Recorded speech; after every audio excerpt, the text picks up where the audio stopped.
This is the Stewardship in Motion series. We're going to talk about something very interesting. We're going to talk about the love of money. It comes up a lot when you talk about aligning your faith with your finances.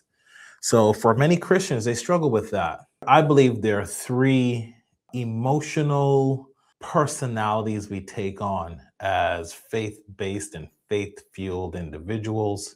We'll talk a little bit about that, but we tend to demonize money. We misconstrue a piece of scripture that talks about money. And so we're going to go into that scripture tonight. We're going to examine what the scripture says and see what we can extract from it. Welcome again. I'm Lionel Allen. I am the founder of the Minding Our Business Financial Academy. It is a financial academy designed to promote stewardship, financial literacy, financial management for all people, but especially for people of faith who struggle with aligning their faith with their finances. Without further ado, let's pull up our slide deck here and let's get prepared to go a little further into this topic, why loving money never fills the gap. Let's get right to it. The scripture we're going to use that is commonly misinterpreted by many people of faith is found in Ecclesiastes chapter 5. We're going to look at verse 10. We're reading this from the New International Version. And the scripture reads, "Whoever loves money never has enough. Whoever loves wealth is never satisfied with their income. This too is meaningless." So if you know anything about Ecclesiastes, it's a book of wisdom, just like Proverbs. Some people attribute the writings to the great King Solomon, but we know it's a compilation of writings from many people in ancient times. But we're going to look at this great piece of scripture here and try to unpack it and see how we can apply it to our lives today. It's pretty self-explanatory, but there's some key words in here that we have to focus on to fully understand it and actually understand it within context. That's the way I want to say that. So how do we translate this for today? Essentially, I believe if money is your source of fulfillment, enough will always feel like it's just out of reach. So I've talked a lot on this channel about the Parkinson's rule, which states that your expenses will always increase relative to your income. So as you get more income, your expenses will increase. And that feeds this feeling of never feeling fulfilled. So again, if it says in that scripture, whoever loves wealth is never satisfied with their income. And these are actual psychological principles and factors at work here. So that's what we're going to get into tonight. Let's be honest and let's start out with a real question I want you guys to answer. Feel free to jump into the comments and write your answer in the comments. I want to propose this. How much money would be enough for you to feel secure? So I want you to ponder that question. How much money would be enough for you to feel secure? Go ahead and type your answer in the chat. We go into those comments and we try to respond and adapt the topics we're going through every week based on what you're commenting. If you have your number, go ahead, put it in the chat. And I want to go ahead and sit with another question. So if you thought about what that number looked like, whatever came to mind, whatever that looked like for you, again, drop that in the chat for us so we have a discussion point that we can go back and forth and talk about and glean from each other what that number is. Because in our culture, they promote a lot of this nest egg culture, right? When you get to that magic $2 million, then you can retire and you're set for life. But we know, looking at the lives of the people who've won lotteries, pro athletes, celebrities who've made a lot of money. I talk a lot on this channel about windfalls. Typically people who have significant boluses or significant inputs of dollars in a lump sum typically don't do well. So I want to ask this other question. How many times in your life have you already hit the financial milestone that you set but then you move the target anyway. I know in my life, I remember as a young man in my 20s, the elusive six figures was the number. I remember like, I can't wait till I make $100,000 a year. All my problems will be solved. And then I made $100,000 a year, and it wasn't enough. And then 120, and it wasn't enough. And then 140, and it wasn't enough. And then building investments that were making 20, $200,000 a year, it wasn't enough. I remember when my household income was about $400,000 a year, and it still felt like it wasn't enough. Like there was more to make, there was more to grasp.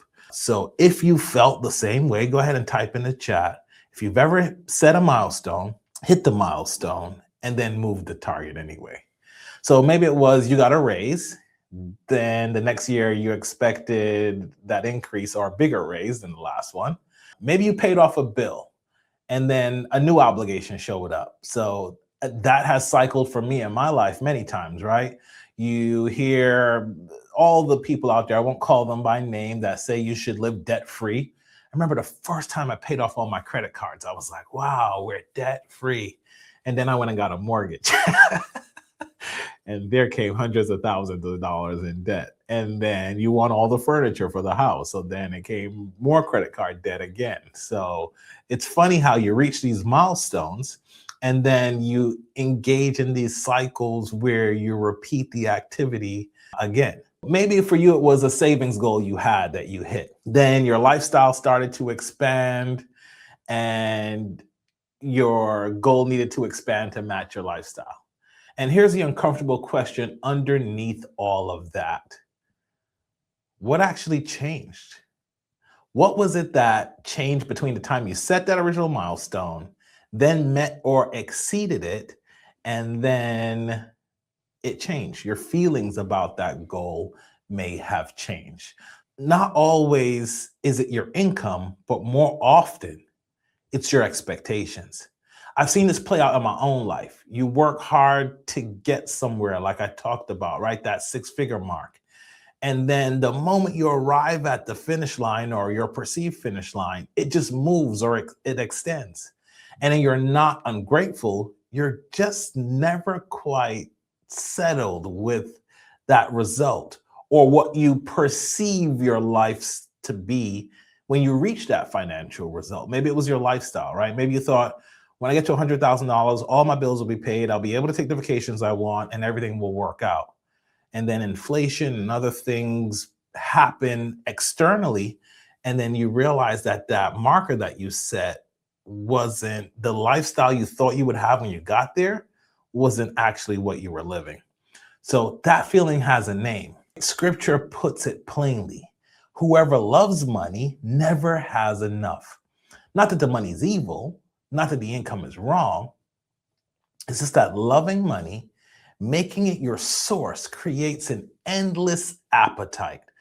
So here's how this shows up in real life. So again, I want you to be honest with yourself as we walk through these scenarios. So income increases, but peace doesn't. It doesn't come along with it. So maybe your lifestyle expands, but then that margin that you had between what you were making and what you were spending, that starts to erode and disappear. Or like I mentioned earlier, maybe you set that initial goal and then your goals begin to multiply as you walk down this wealth journey and your contentment starts to shrink. I remember for me, it was like owning my first home. And then when I bought my first home, it was 20 years ago. I remember that house, 4 bedrooms, 3 baths, seemed like it was a mansion. It was only 1,600 square feet, but it was the largest property I'd ever lived in.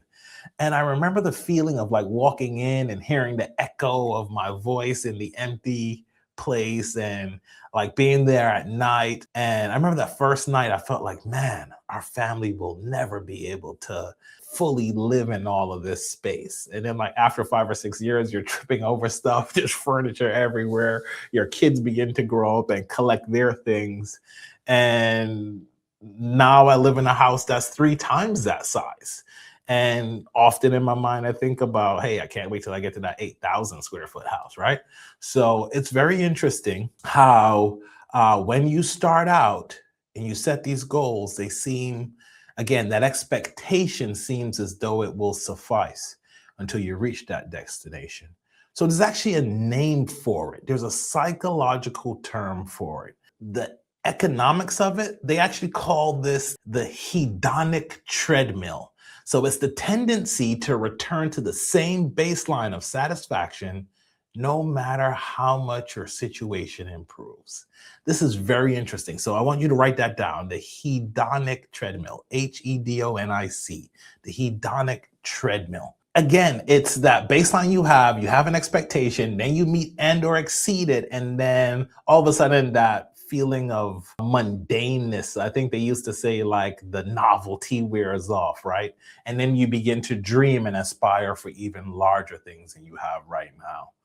So in plain language, more money produces temporary excitement, not permanent fulfillment. So think about the last time you got a pay bump or you hit that savings milestone that we talked about earlier. How long did that feeling actually last? Was it like me when I moved into that first house and those first couple of years, it felt like my family would never grow to fill out the rooms.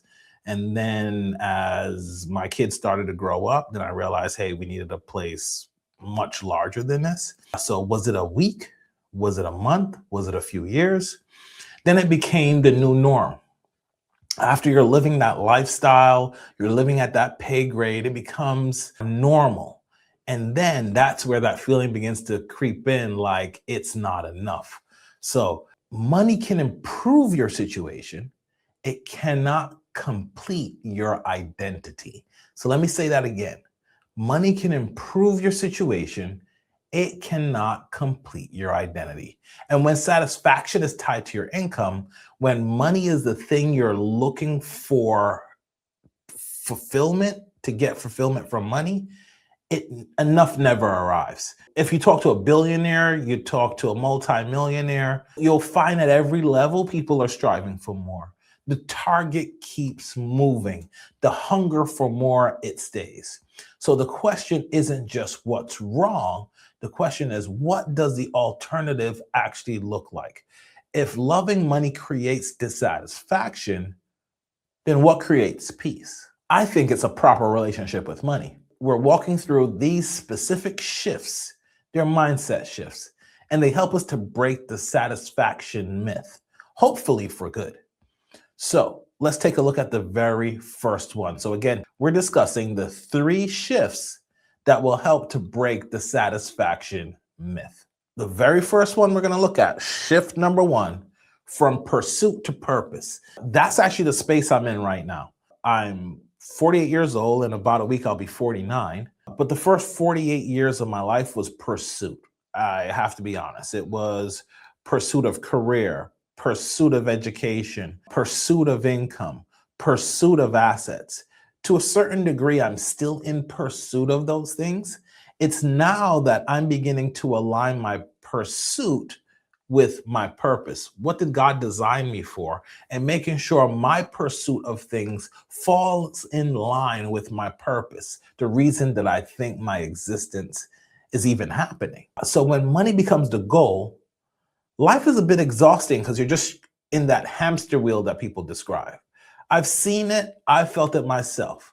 You're always chasing something, like I have here on this slide.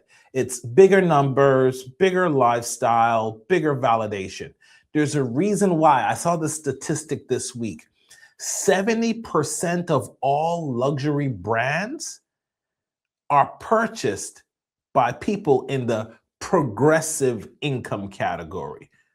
Progressive is a substitute for our other word. Basically, it's poor people. It's people who want to project the image of wealth, but they're actually not wealthy people. And that is what happens when we are seeking our status and our identity is tied to income. And the cruel thing about the chase is it never tells you when you've actually arrived to your destination, because there is no finish line. There's no moment where the money says, you're done, that's enough, now rest. Stewardship, however, that will allow us to reframe and recalibrate the entire thing. Money isn't the destination, It's the vehicle we take to get to the destination. So when purpose leads, when you know what you're building and why you're building it, then money will become the tool. Because then the money can serve your calling. Your money can then fund your values. And lastly, it can actually support your legacy, whatever that means for you. That shift changes everything about how you will manage money and how you feel about it and how much control it will have over you. Just to make this sinking for a second, I want to say this. When purpose leads, that's when money begins to stabilize because you have some other metrics outside of the dollars to gauge your quality of life, to gauge your purpose, to gauge your impact, to gauge your legacy. And then money just becomes the vehicle to get you to those destinations. That's not a tagline, it's simply reality. When you know what you're building, spending decisions get clearer. Savings feel meaningful at that point. And then generosity then becomes natural because it's a part of the identity of who you are. But it all starts with purpose leading. It all starts with us focusing first on our purpose. Let's now discuss the second shift. There's a second shift here. So shift number 2, you have to shift from consumption to contentment. And I know this is like speaking a foreign language to most Americans because as Americans, industry, business, capitalism all promote consumption. Our very economy is tied to consumption. There was a number that was produced today. It's called PPI, the Producer Price Index. Most people don't know about that number. That's the number that industry acquires resources and materials in order to produce products and services that they market to you. Most of you have heard of CPI, Consumer Price Index. And if you look at these two numbers, these are numbers that we gauge our entire performance of our economy based on how much consumption, how much spending the average American is doing. That directly impacts our economy. So that's just to show you the whole world we're living in is designed for us to be consumers. And that's really in opposition to contentment. So contentment doesn't mean you stop growing or you stop building or you stop dreaming. It means that your ambition is anchored to something. You define what enough looks like, what that lifestyle looks like, not because someone told you to want less or to live below your means, but because you've decided what you actually are building towards, what that quality of life looks like for you. It's a personal decision we all have to make. By doing that, it will clarify 3 things for you, and I have them here on the slide for you. It will define what enough looks like, so you know exactly when you've reached that point. It will help you protect your margin. Again, margin is the space between what it costs you to live, your lifestyle expenses, and what your income is. So you're not spending everything the moment it comes in. And it will also help you build intentionality.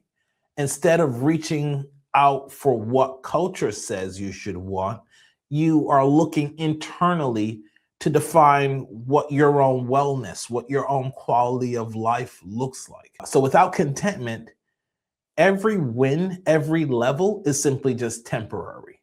You hit the goal, you meet a goal, and then you reset the goal, and the cycle starts over again.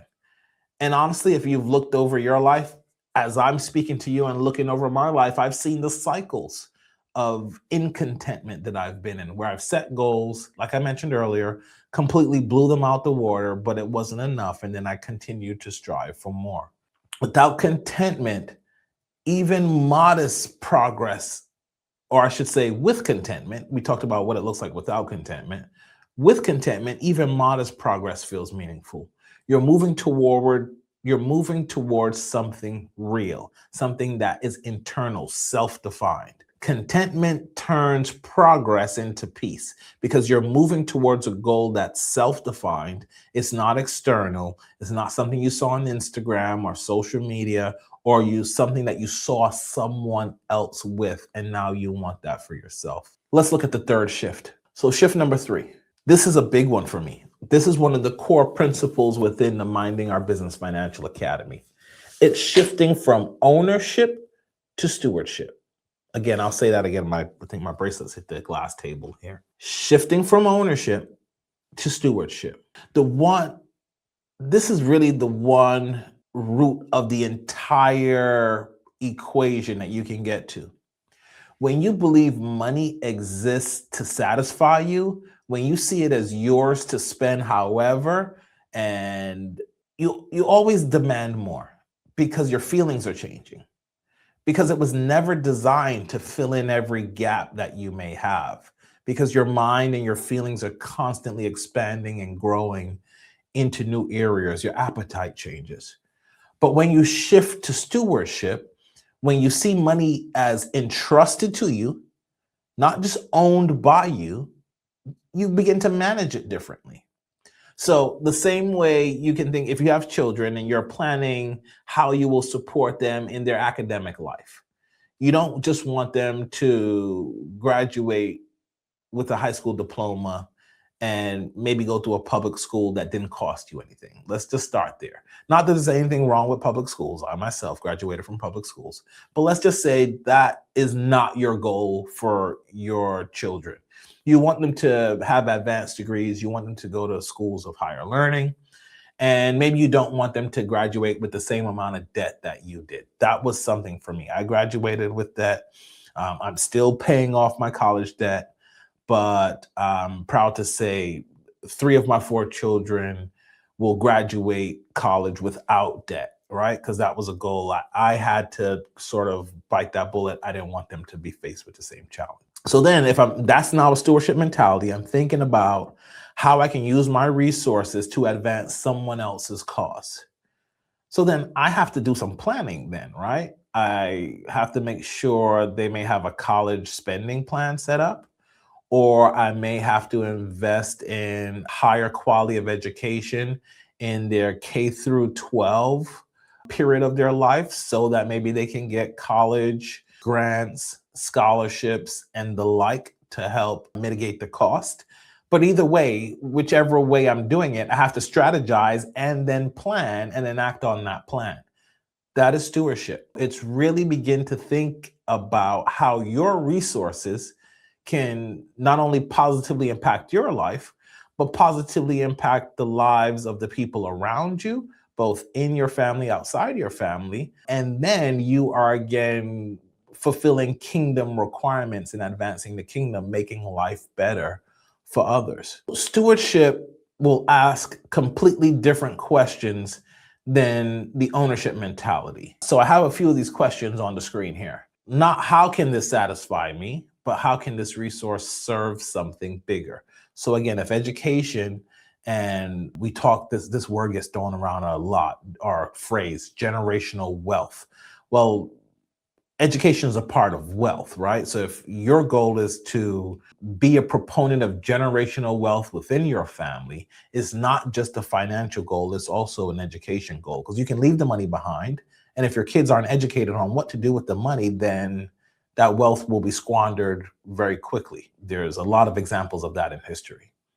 Another question is not how fast can I spend this increase, not that Friday payday feeling, but how can this season build something more sustainable? You can find the live on YouTube. We talked about the seasons of life and how there's seasons of increase and then there's seasons of famine. And we talked about the scripture where Egypt was facing this 7 years of plenty and then 7 years of famine. This point relates to that. When you have your seasons that your income is coming in and it's well above your margin, that is the time to make investments and set aside dollars and make other provisions so that those resources are being multiplied and being available to be used in the future part of your life. If it's a season that you have where your income is not where it used to be, or in your children's life as they begin to build out their foundations. The last question here is not what I can show for this, but what impact can this produce? I remember taking my last son to Florida, and I took him to one of our income properties. It was still in the renovation stage, so it wasn't fully done, it wasn't polished. And I remember he walked in, I think at the time he was about 14 years old. And he walked in, he's like, "Man, this place is dusty." And I was like, "Yeah, this is our new property. It's a vacation rental. It's near the beach." And I'm telling him about all the amenities. There's gonna be a game room here and trying to get him to visualize. And he's like, "Dad, how much did you spend on this place?" And I was like, "It cost us about $265,000." And his eyes got huge. And he's like, "What? You could have bought a Lambo with that." And many people probably would have bought a Lamborghini with that amount of money if they had it available. But that same property today, which I purchased for about $265,000, is worth well over $300,000, not to mention the income it's produced in the last 4+ years that I've owned it. And this is the mentality that we have to begin to have. How can we spend resources in impactful ways that continue to produce and multiply resources that can not only affect our quality of life, but for generations to come? So this is part or an example of how you can begin to shift the perspective from what can I show for this money that I have? What can I wear? What can I buy? What can I adorn myself with? What can I drive? But think about how you can leverage or impact things well beyond the current season that you're in. That shift of thinking from ownership to stewardship reduces anxiety, not because you have more money, but because your worth is no longer tied to your wallet. So here's what I want you to do. Stop chasing satisfaction and start practicing stewardship. It is delayed gratification, but I promise you, it is well worth it. Coming from someone who's lived that life, faced those decisions and challenges, and have embraced them. So let's review for a second what we discussed tonight. Let's bring this all together. The verse says it plainly. Whoever loves money never has enough. But that's not a warning about wealth. It's a warning about where you put your source. We learned that peace grows when we make 3 shifts. Shift number 1, pursue purpose, not just income. Money serves your calling, not the other way around. You don't serve money. Secondly, practice contentment, not just consumption. Billions of dollars are being spent in marketing to trigger us emotionally and psychologically to part ways with our resources. And the entire marketing world is at work trying to get you to spend your resources. But you can diffuse that by internally looking at the lifestyle that you want and practicing contentment and not just focusing on consumption. You want to define what enough looks like for you before culture defines what it looks like for you. And it's funny because I was actually on a coaching call earlier today with one of my mentors, and we're all content creators in this coaching community. And about 2 hours into the call, he says, "So what's your number?"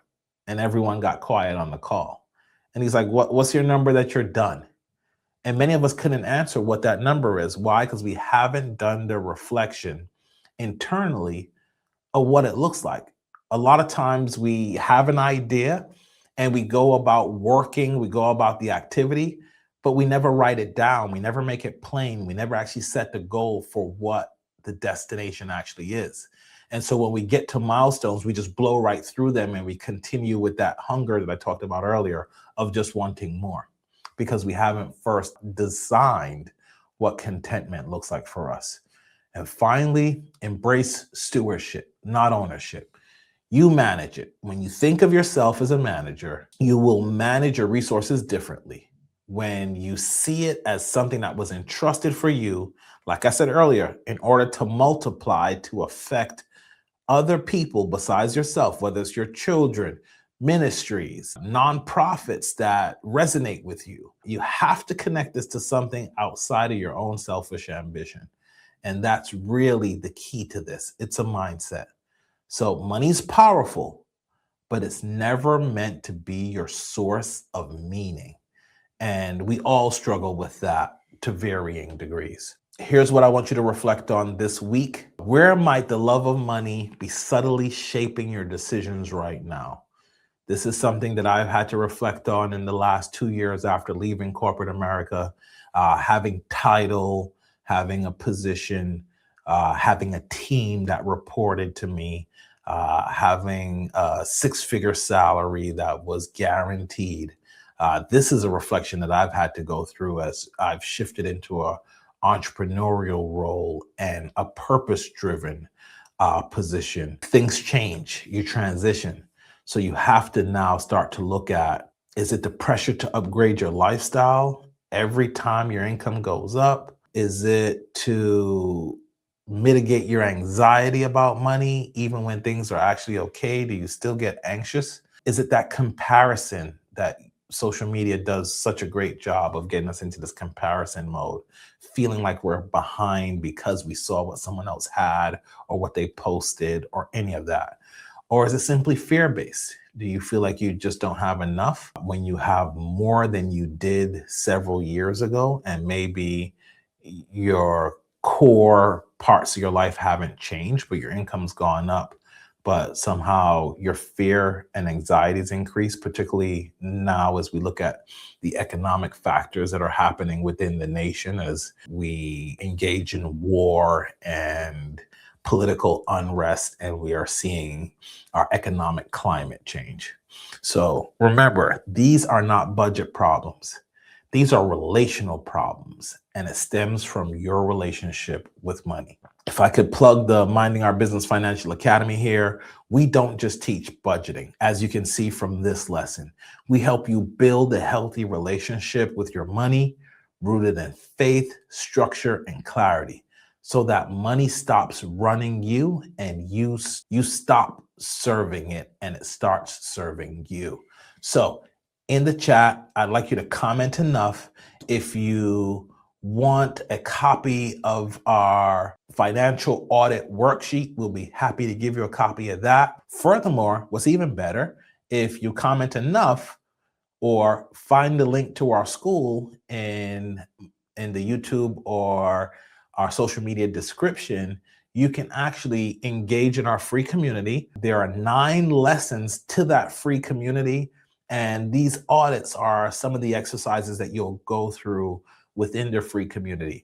We also have paid versions of the community that allows us to serve you more, building out your spending plan, your budget, your investment strategy. However we can serve you along the stewardship journey, the Minding Our Business Financial Academy is here for you. To seal this all out, I want to say to you, when money stops being your source of fulfillment, it finally becomes a very powerful servant. Thank you for joining us. We appreciate your time and your engagement. And again, visit us at the Minding Our Business Financial Academy, hosted on the school platform.